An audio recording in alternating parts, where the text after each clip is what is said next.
한번 다 같이 읽어볼까요? 시작. 나의 하나님이여 주께서 종을 위하여 집을 세우실 것을 이미 듣게 하셨으므로 주의 종이 주 앞에서 이 기도로 구할 마음이 생겼나이다. 여호와여 오직 주는 하나님이시라. 주께서 이 좋은 것으로 주의 종에게 허락하시고 이제 주께서 종의 집에 복을 주사 주 앞에 영원히 두시기를 기뻐하시나이다. 여호와여 주께서 복을 주셨사오니 복을 영원히 누리리이다. 아멘. 잠깐 우리 한 1분 정도 묵상으로 기도하는 시간을 갖기 원합니다.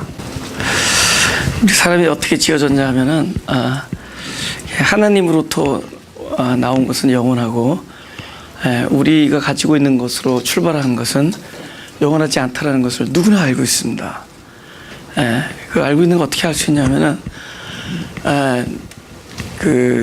지금 요새 막 미국의 그 경제가 막 오랫동안 안 좋았다가 막 증시 같은 게 막 사상 최고로 막 뛰고 그러면서 그 다음에 뭐 경제 지표도 다시 좋아지고 있다 그러고 그 다음에 예를 들면은 뭐 실업자들도 줄어들고 뭐 주택 경기가 다시 안정을 찾고 막 이제 이런 기사가 나오죠, 그죠?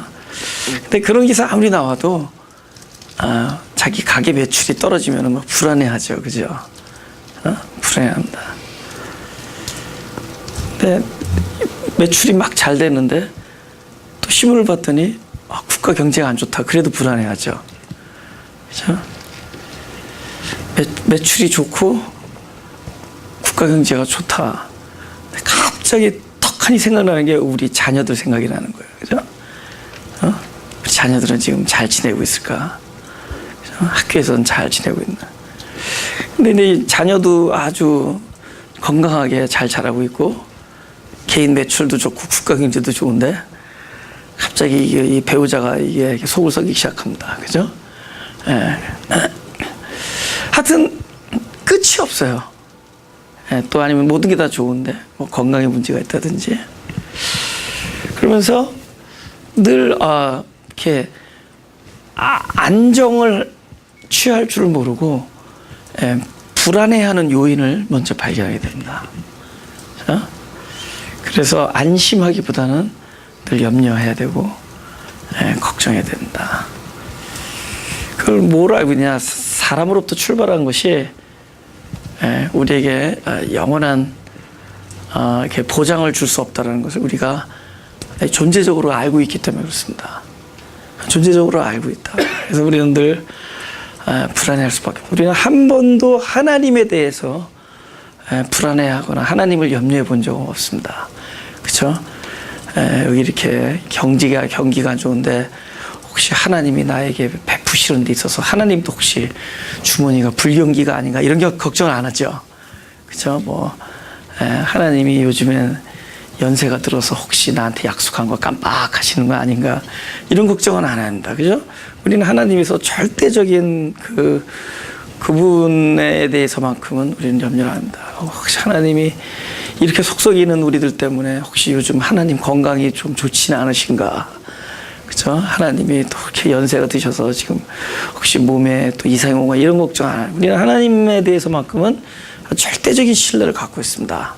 그죠?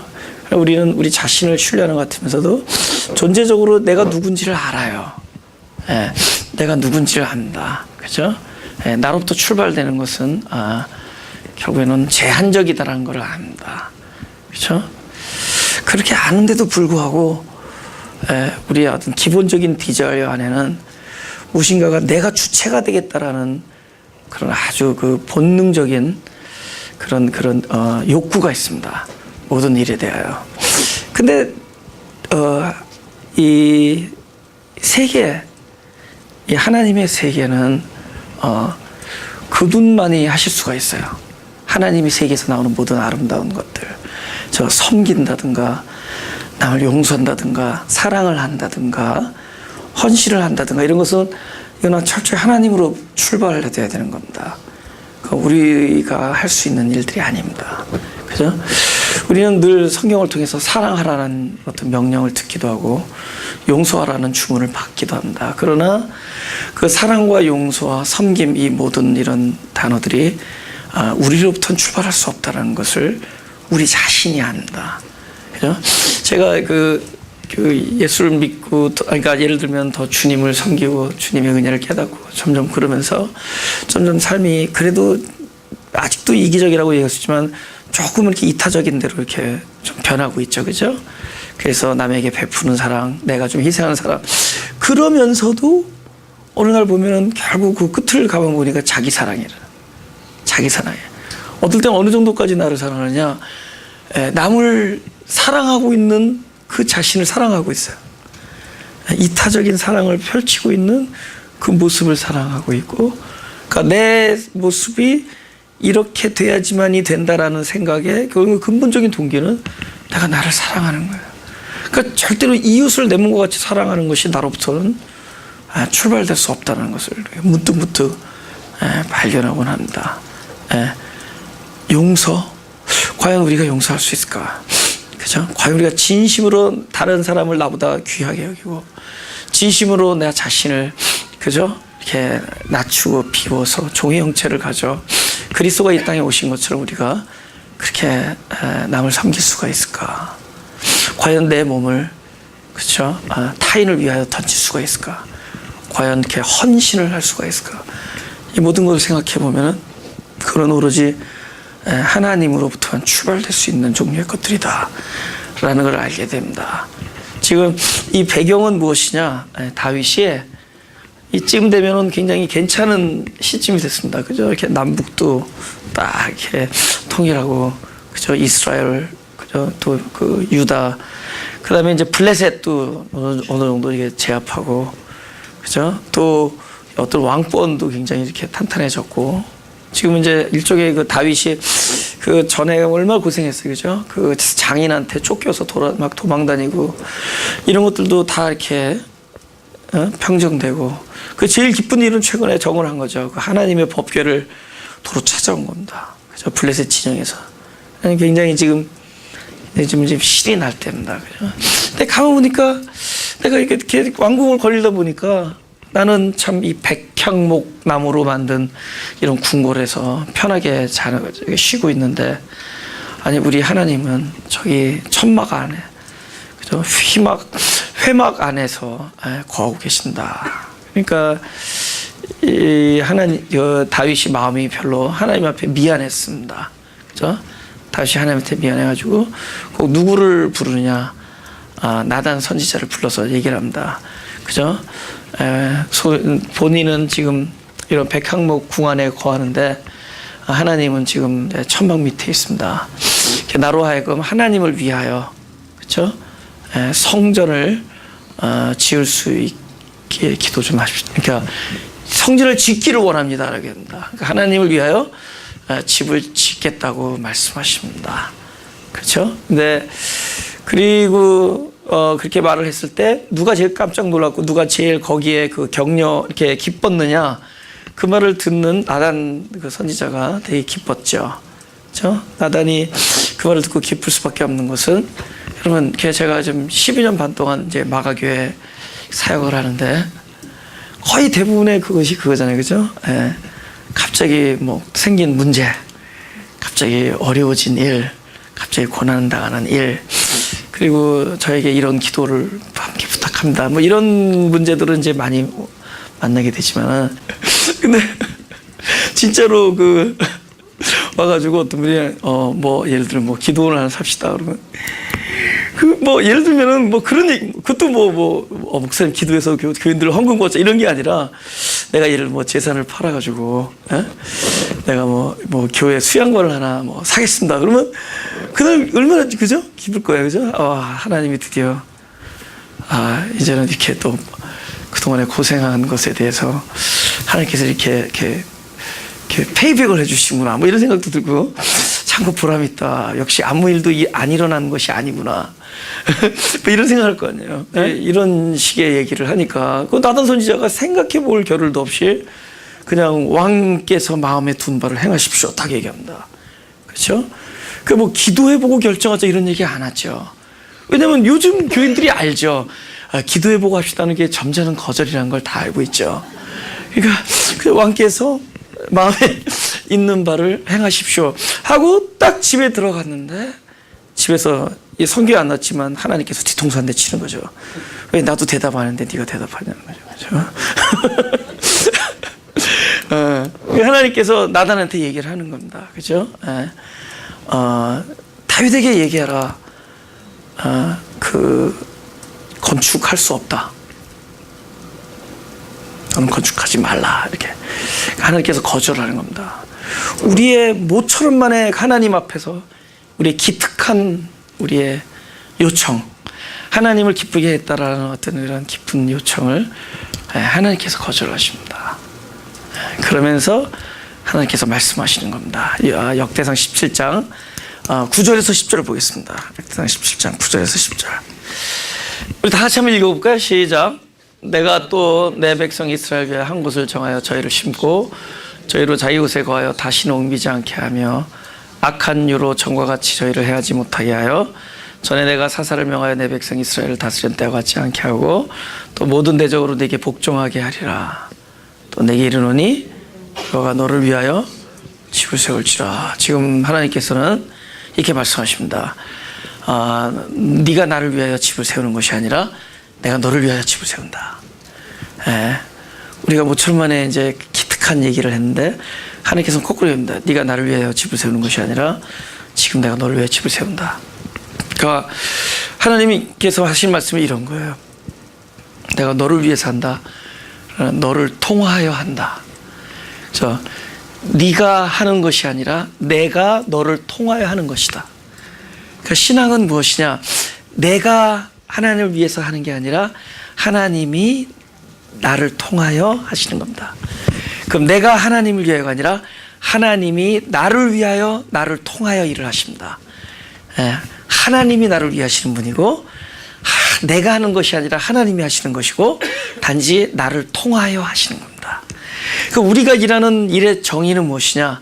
하나님께서 주어가 되시고 그 다음에 나를 통하여 하시고 그 다음에 그것이 목적이 뭐냐면 나를 위해서 하는 겁니다. 우리가 그것을 깨달을 필요가 있어요. 그죠? 지금 아주 굉장히 근본적인 definition을 한번 이렇게 선포를 하려고 합니다. 우리가 이렇게 오늘도 이렇게 LA에서 보면 이렇게 silent night 이렇게 그죠? holy night 고요한 밤 하면서 또 왕이 나셨다 그러는데 고요해요. 그죠?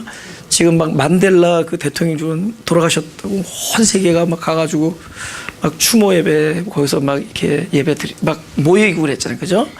장례식에 뭐 온 나라 국가 원수들이 다 찾아오고 그죠? 오랫동안 그런 시간이었던 누굽니까? 그 카스트로와 이거 쿠바의 지도자, 쿠바의 카스트로와 미국의 오바마 대통령이 악수하는 사진까지 나옵니다. 그러니까 온 세계가 그냥 떠들썩한 적입니다. 그죠? 근데 이제 만왕의 왕 대신 그분이 오셨을 때 사일런해요. 아주 조용히 옵니다. 그죠? 고요하고 고요하고 그죠? 그리고 어디서 나셨도다? 왕의 보좌에 있지 아니하시고 말의 구유에서 나셨다. 그죠?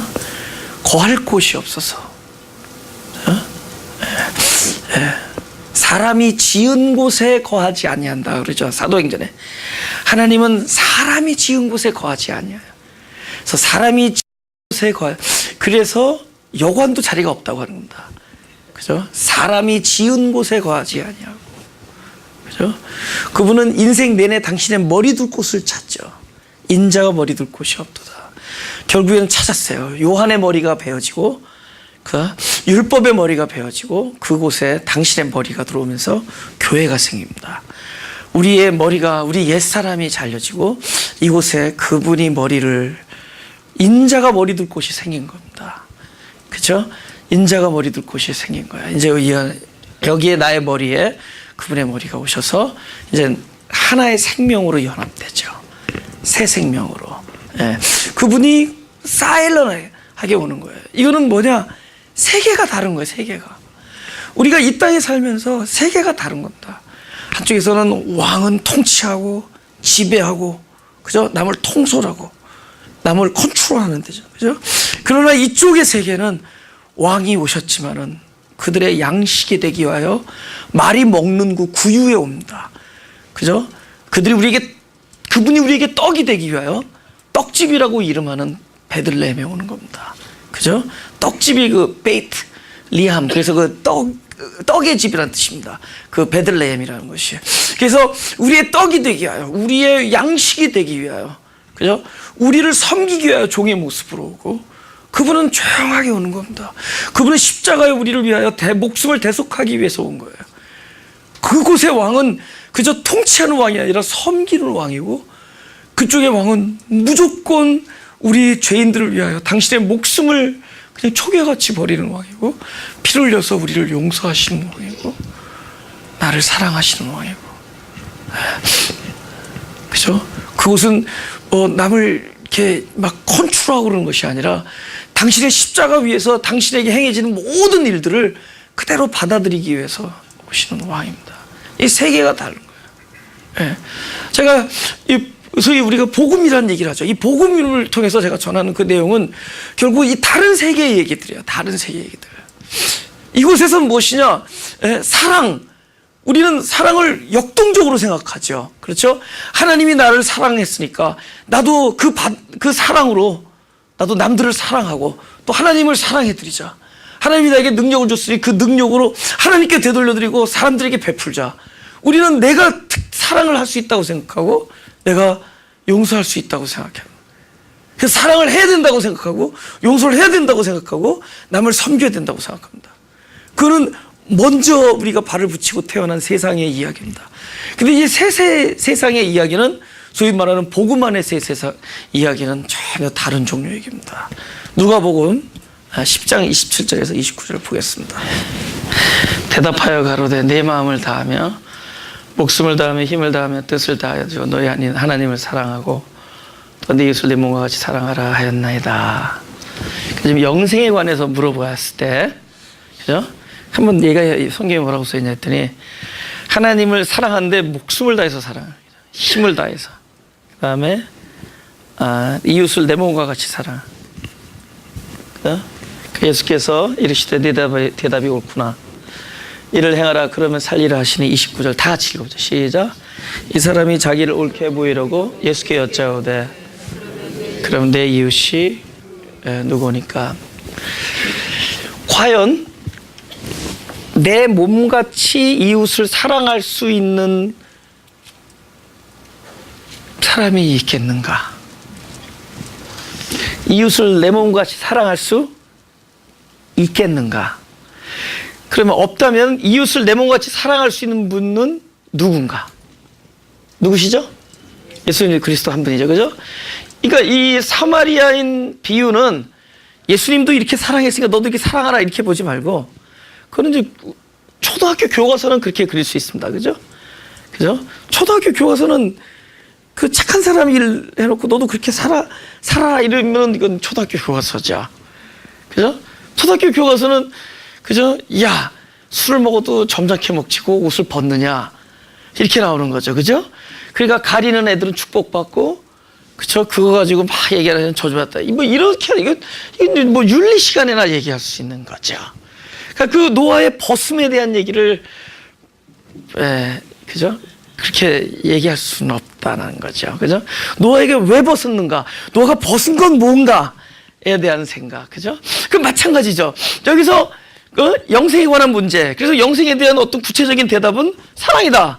근데 사랑을 하나님을 힘을 다하여 목숨을 다하여 마음을 다하여 사랑하는 거고, 이웃을 내 몸과 같이 사랑하는 것이다. 그러면은 그래서 예수님께서 막 예를 들었어요. 제사장 지나가고 레위인 지나갔는데 어떤 이름도 없는 한 사마리아인이 와서 도와줬다. 그죠? 그러면 이게 우리가 말하는 소위 초등학교 윤리 뭐 도덕 그런 교과서라면은 오케이, 영생은 이거구나. 내가 가난한 사람은 뭐 힘든 사람, 지친 사람, 어디 강도 맞아 죽게 된 사람은 내 시간을 아랑곳하지 않고 나를 희생하고 저 사람을 살려주고 도와줘야 되는 거구나. 우리도 이렇게 하자. 이러면은 우리 그냥 저급한 그냥 초등학교 윤리, 이건 고등학교 윤리도 그렇게 안 나오죠. 초등학교 윤리 책이 되는 거죠. 그래서 아이들을 앉혀놓고 연극하면서 너희들도 선한 사마리처럼 살아라 이렇게 되면은 그런 하나님의 사랑이라는, 하나님만 실수하는 사랑에 대한 대전제를 우리가 깔아뭉개는 얘기다. 그건 오히려 역이죠, 역. 복음에 대한 역발상이죠. 아니, 반대적인 얘기죠. 그죠? 그 생각이 뭐냐? 우리도 그 사랑할 수 있다라는 생각을 하는 거니까. 우리가 하나님 이렇게 사랑하니 너희들도 사랑해라. 그죠? 그냥 있는 그대로 우리가 그냥 듣고 그냥 아무 생각 없이 하다 보면 뭐 하는 것 같은데 이게 사랑이 아니야.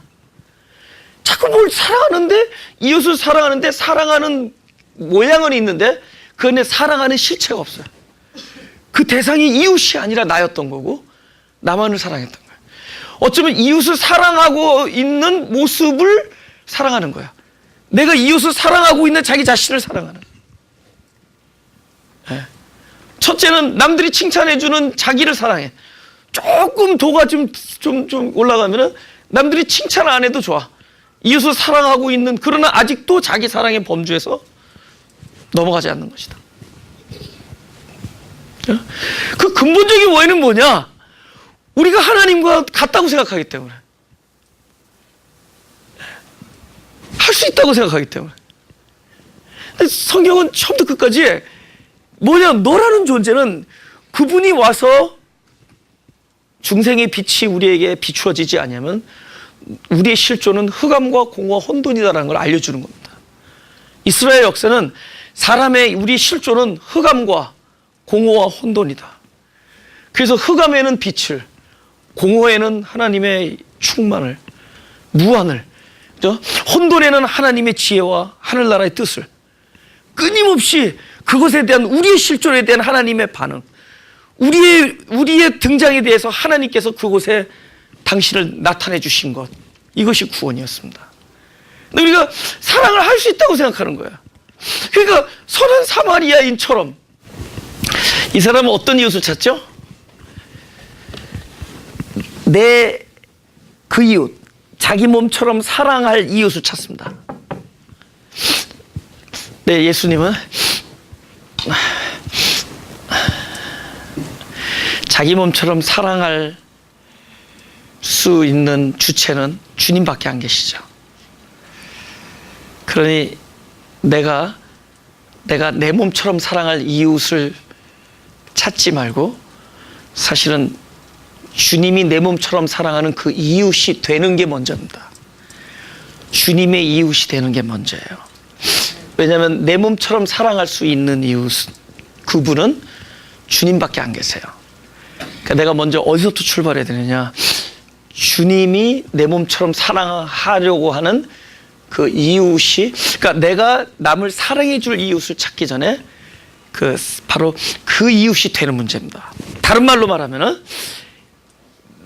내가 도와주고 내가 섬길 이웃을가 누구냐고 하기 전에 나를 살려줄 그분을 찾아야 돼요. 나를 사랑해 줄. 왜냐? 예수님께서는 뭐라고 물어봤느냐? 이 형제는 내가 사랑할 수 있다라는 전제하에 내가 사랑할 이웃은 누굽니까? 라고 물어보는 질문에 대하여 예수님은 누가가 이 강도 맞아서 힘도 하나도 없고 목숨도 거만 죽게 돼요. 그러니까 목숨이 거만 죽었다는 건 뭐죠? 목숨을 다할 수 있다, 없다? 없다. 힘을 다할 수 없다. 아무것도 할 수 없다. 누가 아무것도 할 수 없는 이 강도 만난 자 이웃이냐? 우리는 내가 사랑해 줄 이웃을 찾는데 먼저 너를 사랑해 줄 이웃. 할렐루야. 결국은 우리에게 지금 급한 이웃은 내가 가서 누구를 섬길 이웃이 아니라 나를 섬겨주시는 이웃, 나를 도와주시는 이웃, 나를 구원해 주시는 이웃, 나를 사랑해 주시는 이웃. 우리는 강도 만난 자로 출발하는 겁니다. 우리는 힘도 없고 마음은 있으나 원하는 바 선은 행치 아니하고 원하지 아니하는 악만 행하고 우리는 원대로 되지 아니하고 우리 용서하고 싶으나 한 번 용서하고 9번 증오하고 그 다음에 9번 증오하다 보니까 용서한 것도 새카맣게 잊어버리고 그 다음에 우리는 한 번 사랑해 준 게 너무 억울해서 다른 사람에게 100배의 사랑을 받아야 되고 우리는 조금 은혜를 베풀었으면 그것만 기억하고 내가 남에게 남에게 받은 은혜를 잊어버리고 남에게 베푼 은혜만 생각나고 우리는 내가 남에게 준 상처는 잊어버리고 남에게 받은 상처만 생각하고 우리는 남에게 내가 베푸는데 너는 왜 나한테 이렇게 보답하지 않느냐 맨날 섭섭하고 맨날 섭섭한 건 좋은데 섭섭하지 않고 예수 믿는 사람이 왜 저러냐 이렇게 얘기하고 본질을 얘기했습니다. 본질은 하나님은 사랑이시라. 요한일서 4장 18절. 사랑은 하나님이 사람 시간 속에 오신 거예요. 그러니까 하나님이 시간과 공간 안에, 우리는 시공 안에 있잖아요. 육체 안에 있잖아요. 하나님이 육신을 입고 오신 그분이 예수님이시고, 그 예수님이 내 안에 들어오실 때 뭘로 들어오시겠어요? 바로 그 사랑을 가지고 가시죠. 네. 그분은 내 안에 끊임없이 사랑으로 들어오십니다. 그래서 그것은 내가 누구를 사랑한다라는 것은 내가 하는 게 아니라 그분이 먼저 내 안에 임했다는 뜻입니다. 하나님은 사랑이시라. 하나님의 내 안에서의 성육신, 그 사랑을 가지고 있는 증거가 남을 사랑하는 거예요. 그러니까 진정한 사랑의 본질은 하는 데 있지 않고 내 입장에서는 받는 데 있습니다. 진정한 용서의 본질은 남을 용서하는 데 있지 않고 하나님의 용서를 끊임없이 깨닫는 데 있습니다. 하나님의 섬김, 주님이 나를 섬기는 것을 끊임없이 깨닫고 묵상하는 데 있어요. 그 신앙은 내가 능동적으로 그걸 와서 실천하는 게 아니라 나에게 베푸신 그분을 듣고 깨닫고 그것을 믿는 겁니다. 지금도 나를 용서하고 계시고, 지금도 나를 위해서 사랑하고 계시고, 나에게서 선한 계획을 베푸시고 계시고 가지고 계시고, 내가 그분을 위해서 집을 짓겠다고 하는 이 마당에도 그분이 나를 위해서 집을 짓고 계시다라는 것을 끊임없이 묵상하고 깨닫는 거예요. 그러니까 그분이 나를 향해서 하는 것을 깨달을 때 나로부터 자연스럽게 남에게 베풀어집니다. 그러니까 사랑을 하기 전에 먼저 받는 거예요. 그래서 근데 하나님 입장에서 뭐라 그러냐? 네가 나를 섬겼다라는 얘기는 너를 향한 섬김을 네가 깨닫고 있구나. 너를 향한 나의 헌신을 네가 깨달았다. 그럴 때 헌신하다고 얘기해요.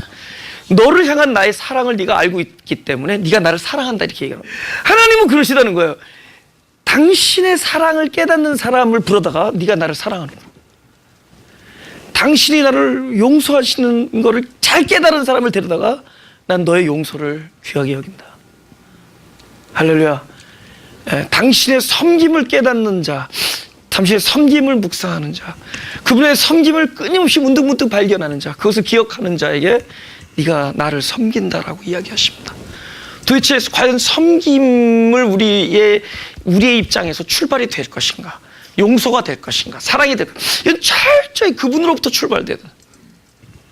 그래서 하는 데 있지 않고 받는 데 있습니다. 그렇죠? 우리가 그분을 위해서 집을 짓는 데 있지 않고 그분이 나를 위해서 집을 짓는 것을 깨닫는 것이 더 놀라운 사역입니다. 아멘. 네. 그래서 딱 거절하는 거예요. 오케이, 집을 짓지 말라. 그러니 우리는 집을 짓지 말라는 그 간만에 기특한 얘기를 했는데, 그죠?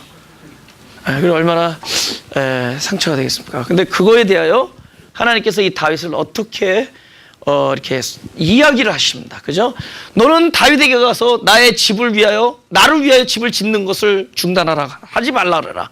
그거 거절하는 거죠. 그죠?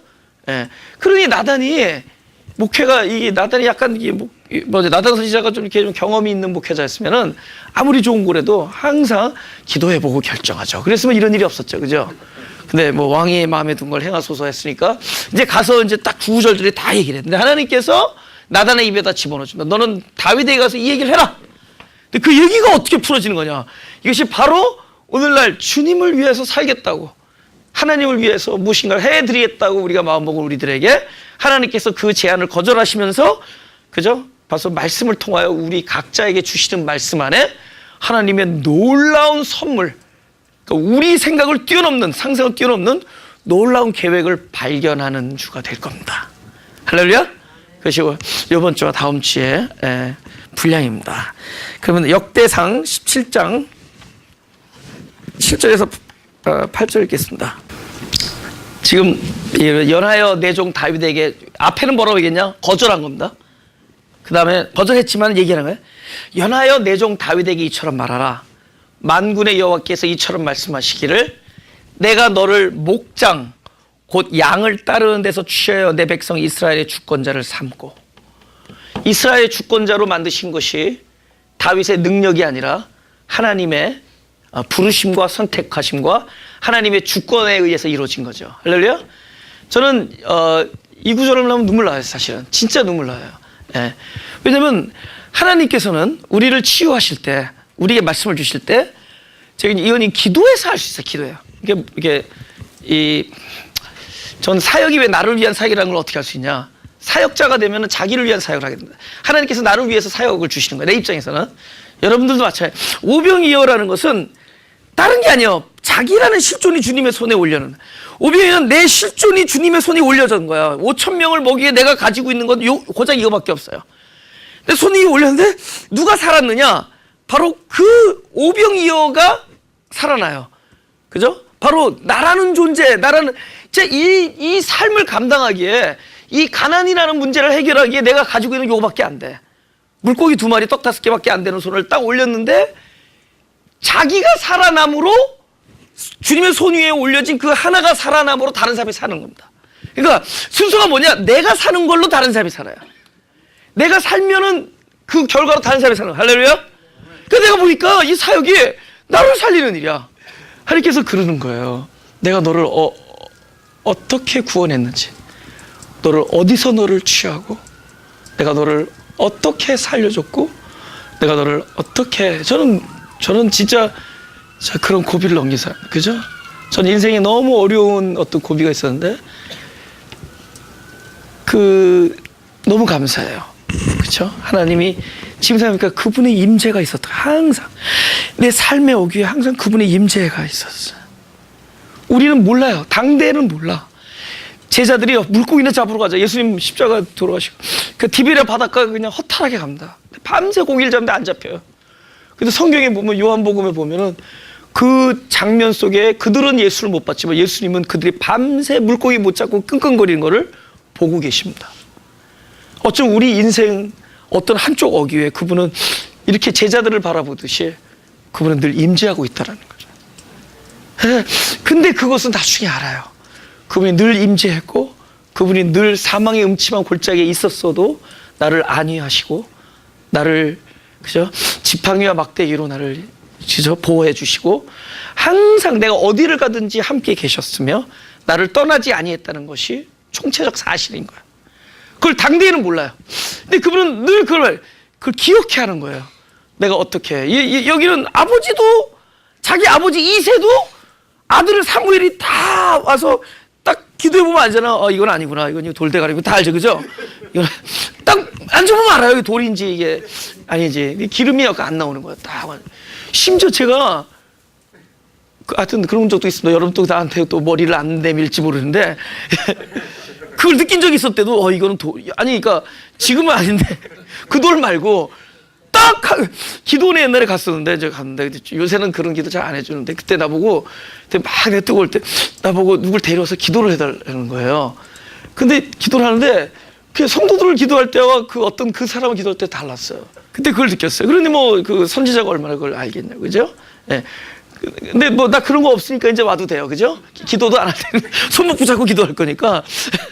예, 그런데 그때는 한번 안수 기도를 해주는데 그걸 느꼈어요. 이건 돌이구나. 그걸 느꼈어요. 그러니까 생명이 이렇게 쭉 이렇게 하다가 이게 교통이 안 되는 거예요. 그래서 뭐 이런 거, 이런 경우도 있구나. 그걸 혼자서 깜짝 놀랐었는데, 예. 이런 거는 별로 아주 좋은 얘기는 아닙니다. 근데 그 선지자가 기도를 하는데 아니야, 이건 왕이 아니야. 그러니까 또 이제 업되는 거야. 있단 말이죠. 그러니까 아버지도 얘는 아니다라고 여기는 애죠. 그죠? 아버지도 쟤는 아니죠. 근데 하나님은 불렀다는 거야. 그러니까 하나님 무엇을 기억시키느냐? 하나님께서 하시는 일이 뭐냐? 우리의 어떠함 때문에 그분이 취하지 않았어요. 다윗의 어떠함 때문에 다윗을 취한 게 아니에요. 그렇죠? 하나님의 어떠하심으로 부르심을 입은 거예요. 그러니까 저와 여러분이 하나님의 어떠하심으로 이 자리에 온 거예요. 뭐 이 자리가 뭐 대단한 자리 아니라고 말씀하실지 모르지만 하나님의 어떠하심으로 우리가 여태까지 살고 있는 거고 우리의 어떠함이 아니에요. 그러니까 늘 그것을 기억해야 해요. 내가 그것을 기억할 때마다 내 마음 안에 평화가 임하는 거예요. 내 마음에 깊은 감사와 어떤 그 감격의 눈물이 언제 나느냐? 나의 어떠함이 아니라 하나님의 어떠하심으로 내가 부르심을 입었고, 그리고 그렇게도 한 송이 국화꽃 때문에 그렇게 바쁘셨습니까? 하나님께서 그렇게 일일이 간섭하시고 사람을 만나게 하고 사건 속에서 뭐 속에서 사람의 입술을 통하여 나는 건짐을 얻었어요. 어느 날 너무 인생이 막 나는 너무 나 자신을 학대하던 시절이 있었습니다. 근데 어느 날 막 사람들의 입을 통하여 하나님께서 나에게 막 말씀해 주시는 거예요. 너는 존귀한 자다. 너는 맑은 사람이다. 내가 맑은지 어디죠? 나는 맑은지가 맑다. 나는 이 사람들 얼굴 못 쳐다봤어. 이렇게 얼굴 못 쳐다봤어요. 왜냐면 내가 나 자신을 학대하던 시절이 있었습니다. 근데 사람들이 입술 통해서 너는 맑은 사람이다. 너의 순수한 영혼에 하나님이 너를 잔뜩 너를 사랑하신다. 하나님이 너에 대한 원대한 계획을 가지시고 너를 통하여 뭐 이거 해서 너를 통하여 이 말이 지금 그냥 그 말이 그냥 나에게 실제가 됐어요. 하나님께서 나를 부르신 것 바로 너를 목장 양을 따른 데서 취했지만 나는 진짜 사망의 음침한 골짜기에서 취했다. 내 입장에서는. 그러니까 늘 그것을 기억해 하시는 거예요. 그러니까 우리는 이 기억이라는 것이 얼마나 좋은 건지. 우리 나쁜 것만 기억하잖아요. 그죠? 우리는 나쁜 일이 나에게 안 일어난 것에 대해서는 잊어버리죠. 하나님, 어찌하여 우리 성도에게 그런 일이 안 일어났을까? 이런 얘기는 안 물어보죠. 이것이 내 자식, 내 조카, 내 아들이 되면은 하나님 어찌하여 우리 집에 이런 일이 있으니까. 근데 어찌하여 이런 일이 일어나지 않습니까에 대한 질문을 안 하죠. 우리는 나쁜 일만 기억하죠. 우리는 나쁜 일보다 더 위대한 일이 날마다 우리에게 주어지고 있다는 것을 우리는 그것을 느끼지도 못하죠. 그죠? 태양이 동쪽에서 떠서 서쪽에서 하나님께서는 놀랍게 정확하게, 그죠? 우리 생명을 보호하기 위하여, 우리에게 삶을 주기 위하여, 우리에게 에너지를 주기 위하여, 우리에게 진짜 가장 소중한 걸 주기 위하여 그분은 끊임없이 지치지 않고 그 일을 수천만 년 동안 하고 계십니다. 우리를 향하여. 그죠? 근데 우리는 가끔 일어나는 어떤 일, 그것도 깊이 들어보면 사실은 나를 건강하게 하는 일들인데, 이거는 그야말로 하나님의 그 묘수인데, 우리는 갑자기 내 마음에 안 든다고, 내한테 만족이 안 된다고 우리는 그것만 기억하죠. 그죠? 왜 이런 일이 나에게 벌어집니까?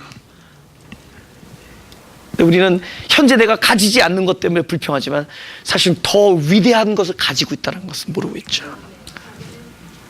늘 가지지 않았을 때 이걸 가지고 얘기하지만 사실은 가진 것들, 내가 너를 한 번도 떠난 적이 없다라는 그 여호와의 음성 앞에서 우리는 숙연해질 필요가 있습니다.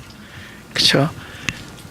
도저히 네 친어미 아비라도 너를 보면 떠나야 될 텐데 나는 떠나지 않았다. 나는 너와 늘 함께 있었다. 내가 어디를 가든지 너를 떠나지 아니했고 앞으로도 내가 이 땅에 돌아올 때까지 나는 너를 떠나지 아니할 것이다. 늘 너와 함께 할 것이다. 어려우나 좋은 일이나 기쁜 일이나 슬픈 일이나 나는 항상 너와 함께 할 것이다. 그리고 내가 너의 행위도, 이 땅에서 너의 어떤 행위도 하기 전에, 네가 어떤 행위도 하기 전에 내가 너를 불렀고 선택했고, 이것이 너의 열정이나 너의 다른 박질이나 너의 원함도 아니고 너의 혈통도 아니고 육정도 아니고, 그죠? 너의 건강도 아니고 너의 노력도 아니고 너를 불쌍히 여기는 나의 긍휼함으로 인하여 내가 너를 부르고 선택했다. 내가 너를 어떻게 불렀는지를 기억하라. 내가 너를 지금 어떻게 행하는지를 기억하라. 일단 그분은 다윗의 그 제안은 거절했지만 다윗을 어떻게 하나님께서 사랑하셨는지를 말씀하시고 계십니다. 우리는 나쁜 일보다 좋은 일을 기억할 수 있는 사람이 됐으면 좋겠어요. 하나님이 나에게 베푸신 일을 기억할 수 있는 사람이 됐으면 좋겠습니다. 우리 출애굽기 19장 요거 잠깐 보고 다음 주 넘어가죠. 죄에 대해 죽고 하나님께 대해 산다 그러죠. 로마서에서 보면. 그죠? 근데 죄에 대해서 죽을 수가 없어. 그쵸? 여러분 금식하려고 하잖아요. 금식하기 전에 이 세상에 있는 모든 음식을 다 먹어보고 들어가려고 그래. 그러다가 못 들어가요, 산에. 그리고 금식하고 있는 중간에는 이게 버드나무 가지리 시금치로 보이고 돌이 인절미로 보여요. 그리고 제일 먼저 하나님 묵상하지 않고 끝나자마자 무엇을 먹느냐. 저는 이제 냉면이거든요. 그게 자기가 제일 좋아하는 음식이래. 금식할 때 떠오르는 음식이에요. 여러분, 뭘 안 먹으려고 그 다이어트를 하는 자매가 뭘 안 먹으려고 이것도 먹으면 안 돼, 저것도 먹으면 안 돼, 안 먹어도 안 돼 그러다가 그 사람은 온통 음식을 섬기는 자로 변해 있습니다. 그렇죠? 예. 우리가 죄를 안 지려고 막 노력을 하죠. 죄를 안 지려. 죄. 이것도 이런 죄, 저런 죄. 아니야, 이거는 이런 죄야, 저런 죄야. 그는 어느덧 죄를 섬기는 자가 되어 있습니다. 그래서 모든 일을 사단이라고 얘기해. 감기에 걸려도 이건 기침에 나쁜 영이 들어왔다는 거예요. 그죠? 물러나라 그래야 된다는 거예요. 그죠? 지난번에 기도하는데 애취했더니, 그래서 이제 이게 감기약을 몰렸더니 뒤통수에 어떤 분이 때리시면서 믿음으로 밀어붙여. 믿음으로 밀어붙이래. 그래서 약 먹어도 오일이고 믿음도 오일이야. 그래서 이거 생뚱없이 오일 가는 게 낫지. 그렇죠? 그럼 모든 일을 애취해도 사단아 물러나. 그 사람은 뭐죠? 하나님을 섬기는 게 아니죠. 사단을 맨날 사단아 물러가라 하면서 어느덧 사단과 친해져 있어. 맨날 그러잖아요. 그죠? 뭘 해도 사단이야, 이거는. 아이고, 저거는 저 마귀야. 다 마귀가 한 거야. 그러니까 모든 게 마귀야. 그분은 묵상해도 마귀고 아침에도 자나깨나 마귀 조심. 그래서 모든 게 마귀야. 그러니 우리가 보세요. 죄에 대해서 죽고 하나님께서 물론 죄에 대해서 죽겠다라고 하는 게 죄에 대해서 산 거야. 죄에 대해서 죽으려고 이건 죄다, 이건 죄다, 죄 짓지 말자, 이건 죄에 대해 살아야 돼. 방도가 없어요. 죽음의 방법론이 없게. 그래서 이거밖에 없어요. 하나님과 아주 절친해야 돼요. 현재 내가 뭐 습관적으로 있는 죄가 있다고 한치더라도 그거를 들고라도 하나님을 만나서 하나님과 함께 살아야 돼. 그래서 하나님께 사는 동안에 자기가 들고 있는 손에 힘이 놓아질 겁니다. 어느새 죄로부터 멀어져 있는 자신. 왜냐하면 하나님으로 살아있기 때문에, 하나님에 대하여 살아있기 때문에 이것들이 멀어져 있을 거예요. 할렐루야? 에? 지금 이거 되게 중요한 얘기입니다. 그죠? 지금 이걸 말씀하면서 모세가 하나님 앞에 올라가니, 다 같이 읽어보죠. 시작. 모세가 하나님 앞에 올라가니 여호와께서 산에서 그를 불러 가라사대 너는 이같이 야곱 족속에 이르고 이스라엘 자손에게 거라. 나의 애굽 사람에게 어떻게 행하였음과 내가 어떻게 독수리 날개로 너희를 업어 내게로 인도했음을 너희가 보았느니라. 그렇죠? 너희가 보았느니라. 요거 다음이 재밌어요. 사실 내가 일부러 안 찍어왔는데 그 5절에는 이렇게 얘기합니다. 저렇게 말씀을 하시는 하나님께서 어떻게 말씀하시냐면 너희가 내 말을 잘 듣고 내 언약을 잘 듣고 지키면은 너희는 나의 백성이 되고 너는 나의 거룩한 나라가 되고 나의 소유가 되고 난 너희 하나님이 되리라. 이런 식의 얘기를 말씀하십니다. 그죠? 근데 너희가 나의 언약을 듣고 행하면 준행하면 너희는 나의 백성이 되고 난 너희 하나님이 된다. 근데 그 앞의 내용은 무엇이냐? 너희가 기억하라라는 거예요. 뭘 기억하느냐? 내가 여태까지 지금 이곳에 온 과정을 한번 기억해봐라. 내가 애국 사람들한테 어떻게 행하였는지, 그리고 너희를 불기둥과 구름기둥을 보내주시고 앞에 바다가 놓이면 바다를 가르고, 그렇죠? 그 다음에 너희들이 건너온다면 다시 물로 침범케 하여 애국 사람들로 너희를 위협하지 않게, 털끝 하나 건드리지 않게 너희를 어떻게 지켰는지를 기억하라. 내가 독수리 날개로 업어서 너를 어떻게 이곳까지 인도했는지를 기억해라. 전부 이거는 철저히 하나님의 은혜에 대해서 말씀하시는 거죠. 하나님께서 은혜를 이야기합니다. 철저히. 그리고 나서 내 언약을 듣고 내 언약을 잘 지키면 너희는 나의 백성이 되고 난 너희 하나님이 되리라. 근데 나중에 그 19장 8절에 보면은 백성들이 일제히 응답하여 가로되 예, 우리가 지켜 행하리이다 하고 딱 먼저 군인들 쫙 서놓으면 딱 명령 내면 예, 우리가 지켜 행하리다. 이거 이럴 땐 뭐예요? 지키겠다라는 마음이 있죠. 뭐를 모르고 있는 거죠? 언약을 지킬 수 있는 존재인가에 대해서는 생각이 없습니다. 과연 내가 언약을 내 힘으로 지킬 수 있는 자들인가? 여태까지 내가 이 자리에 온 것은 언약을 지켜서 온 것이 아니죠. 여태까지 내가 이 자리에 온 것은 하나님께서 어떻게 행하셨기 때문에 그분의 어떠하심이 나에게 임했고 그분의 은혜와 그분이 긍휼히 여기심이 나의 인생에 임했기 때문이죠. 그분이 독수리 날개로 업어서 왔기 때문이죠. 여태까지 내가 이곳에 온 것은 내가 어떻게 했기 때문이 아니죠. 내가 언약을 듣고 잘 지켰기 때문이 아니죠. 나의 어떠함 때문이 아니라 그분의 어떠하심 때문에 온 거죠. 우리는 그 자리에서 내 지켜 행하리다가 아니에요. 여태껏 당신이 독수리 날개로 나를 은혜로, 당신이 은혜로 긍휼하심과 당신이 어떠하심으로 살아왔으니 앞으로 all of my life, 내 모든 인생, 모든 내 인생의 모든 것은 다 나에게 필요한 것은 하나님의 은혜, 당신의 긍휼히 여기심, 나에게 어떻게 행하심, 당신의 어떠하심을 빌어야지. 나의 어떠함에 기대를 거는 행위는 오히려 하나님의 어떠하심을 무시하는 처사입니다. 하나님의 은혜를 무시하는 처사예요. 우리가 비록 그것이 기특해 보일지라도 하나님 앞에 내가 하나님 위하여 집을 세우겠습니다, 기특해 보실지라도 사실은 하나님의 너를 위하여 집을 짓고 있는 그 영원성에 대한 도전입니다. 우리의 제한이, 우리 제한된 우리의 그 불가항력을 가지고 하나님의 영원하신 선한 계획을 우리가 무시하는 처사고 하나님의 은혜를 송두리째 뒤엎는 겁니다. 오히려 우리는 기특하게 나왔지만 그것이 하나님에 대한 도전일 수가 있는 거예요. 내가 여태까지 살아온 것은 언약을 듣고 살아온 것이 아니라 하나님의 은혜로 살았어요. 하나님이 먼저 백성 삼으니까 언약을 지킬 수 있는 사람이 되는 겁니다. 절대로 언약을 지켜서 백성 되는 것이 아니라 백성이 되니까 언약을 지킬 수 있는 사람이 되는 겁니다. 에레미야를 통해서 얘기했습니다. 전에는 내 언약을 듣고 지키면 나의 백성이 된다고 얘기했어요. 그때 그들은 모세가 올라가서, 살살 말할게요. 모세가 올라가서 딱 돌판에다가 법을 딱 적였어. 그들이 듣고 준행해야 되는 돌판. 그 돌판이 그들의 손에 쥐어지기도 전에 그들은 이미 그 법을 깨고 있었습니다. 그죠? 쉽게 보이죠? 뺨! 보이죠? 돌이 막 땅에, 돌이가 방이 막 갈라지고 지지나면서 사람들이 막 그 안에 파묻혀 죽죠? 그들이 그 법이 쓰여진 돌이 손에도 당도하기 전에 그들은 그 법을 깨트리고 있었습니다. 그래서 돌판 깨진 거예요. 그들이 깨트리고 있었어요. 그들이 뭘게 기도했었느냐? 우리에게 필요한 건 은혜입니다. 여태까지 은혜로 우리에게 행하셨으니 우리의 모든 내 앞으로 인생 내내 나에게도 앞으로 필요한 건 은혜입니다. 우리가 올해까지도 어떻게 살았죠? 하나님 은혜로 살았어요. 내년에도 우리가 은혜. 하나님 내년에 잘해보겠습니다. 물론 잘해보십시오. 그러나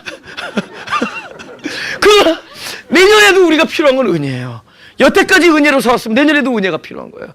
그러니까 에레미야를 통해서 뭐라냐면 전에는 지키면 백성이 된다고 했지만 에레미야를 통해서 내가 나의 법을 돌에 새기지 아니하고 너의 생각과 너의 마음에 기록하리라. 그리하면 너는 나의 백성이 되고 나는 너의 하나님이 되겠다.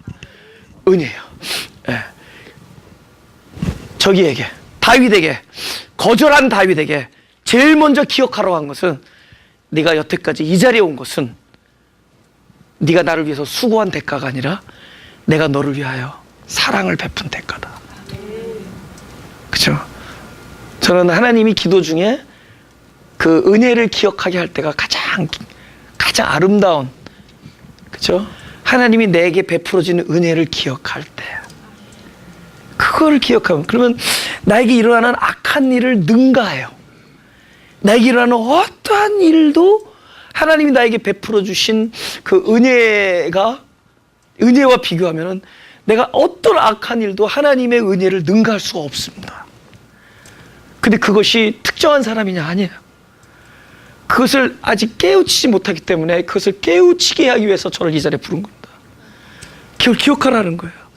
내가 너를 어디서 취해서 이스라엘의 주권자로 삼았으며 그 목동 다윗에게 행하신 하나님의 일을 목동 다윗에게 기억하라고 한 것처럼 바로 목동보다 못했던 그런 흑암적 공허와 혼돈의 실존에서 살아가는 우리에게 우리를 불러내서 빛의 자녀로 삼으신 하나님의 은혜를 기억하라는 거예요. 그 힘이 우리로 하여금 하나님의 백성다운 삶을 살 수 있는 능력이 되게 합니다. 먼저 기억에서부터 출발해야 돼요. 은혜, 하나님이 나에게 베풀어진 은혜를 기억하는 데서 출발하는 것이다. 가슴에 손을 대시고 기도하겠습니다. 우리가 사랑을 하려고 해도 사랑이 안 되는 것은 하나님만이 사랑이라는 것을 알게 해주시며, 우리가 용서를 하려고 해도 용서를 할 수 없는 것은 주님만이 용서하실 수 있는 분이라는 걸 알게 해주심이라는 걸 깨닫게 해주시니 감사합니다. 우리가 안 되는 데서 주님의 주권을 발견하는 자가 되게 하시고, 내가 낭패하는 곳에서 당신의 성공을 만나는 자가 되게 하시고, 곧 주님의 성공이 나의 궁극적인 승리라는 것을 믿는 자들이 되게 하여 주옵소서. 나를 만족시키는 것에 급급하여 하나님의 하시는 일을 방해하지 않게 하시고, 비록 나의 계획이 좌절되고 거절된다고 할지라도 당신의 선한 계획은 끊임없이 진행되고 있다는 사실을 알 수 있게 하여 주옵소서. 결국은 이 모든 것이 은혜와 진리인 줄 믿사오니 우리를 은혜와 진리로 보살펴 주옵소서. 우리를 불쌍히 여기시고 여태까지 은혜를 베푸신 것처럼 앞으로도 은혜를 베풀어 주시고, 이제껏 용서하신 것처럼 앞으로 용서하시고, 이제껏 자비와 긍휼하심으로 우리를 사랑하신 것 같이 우리를 사랑하시되, 특별히 우리들의 자녀와 우리들의 가족들, 우리의 사랑하는 자들, 우리의 함께 거하는 자들에게 통일한 축복을 베풀어 주셔서 그들에게 은혜와 자비를 베풀어 주옵소서. 자기를 사랑하는 사람들, 자기만을 사랑하는 사람들, 희생하지 아니하며 이기적인 삶을 추구하는 많은 사람들에게 하나님의 은혜와 용서를 베풀어 주셔서 그들로부터는 그것이 흘러나오지 못하지만 하나님의 것이 그들을 통하여 흘러나오는 놀라운 일들이 있게 하여 주옵소서. 자기만을 사랑하며 나만을 사랑하며 나의 만족만을 추구하며 다른 사람의 유익보다 나의 유익을 먼저 구했던 우리의 모든 사람, 하나님께서 먼저 사랑과 섬김과 용서를 충만을 베풀어 주셔서 결국 그 용서와 사랑과 섬김이 내 안에 자연스럽게 충만해 있다가 자연스럽게 흘러내려가는 놀라운 일이 있게 하여 주시고, 내가 하는 것이 아니라 결국은 하나님께서 나를 통해서 하는 것임을 경험하는 삶이 되게 하여 주옵소서. 우리들의 삶이 하나님이 주인이 되시고 우리의 주님이 나의 생명이 되셔서 나를 통하여 일어나는 일만 있게 하시고, 결국은 내가 하나님 위해서 지은 것이 아니라 여호와께서 나를 위하여 집을 지으신 것이 우리들의 삶의 진정한 모습인 것을 깨닫게 하여 주옵소서. 감사드리며 예수 그리스도의 이름으로 기도드렸사옵나다.